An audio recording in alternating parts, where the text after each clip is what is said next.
international d'orgue du Canada, cette année, offre 41 activités. L'essentiel du concours, c'est 3 épreuves. Donc, 3 épreuves dans lesquelles 16 concurrents, issus de 11 pays, vont jouer à tour de rôle, des récitals. Donc, la première épreuve, tous les concurrents jouent. Dans la deuxième épreuve, on en garde 10 et dans la finale, on en garde 5. J'ai commencé l'orgue quand j'étais tout petit, à 8 ans. Je faisais du piano avant et mon professeur de piano était professeur d'orgue en même temps. Donc un jour, il a essayé de me mettre sur un banc d'orgue et j'en suis plus parti. C'est des performances extraordinaires, un répertoire extrêmement varié sur des instruments qui sont très différents les uns des autres. Donc, c'est un voyage dans la découverte des orgues de Montréal. Ça a débuté avec la restauration des orgues de la Chine aux Saints-Anges.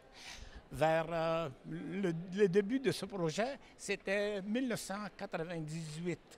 Puis ensuite, c'était une séquence normale de faire valoir et de faire apprécier la musique d'orgue.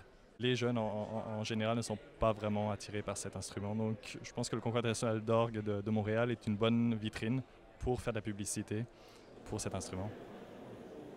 Les gens qui viennent à Montréal puis découvrent l'instrument, c'est ça qui fait que c'est intéressant. Qu'est-ce qu'ils veulent avoir les candidats? Ils vont découvrir une compétition à un très haut niveau.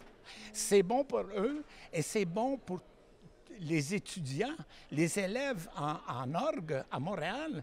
Et on est des organismes qui viennent de partout, de la province et même de l'extérieur de la province, puis ils vont voir c'est quoi la référence. Alors, ils doivent se mesurer un peu comme dans les Olympiques.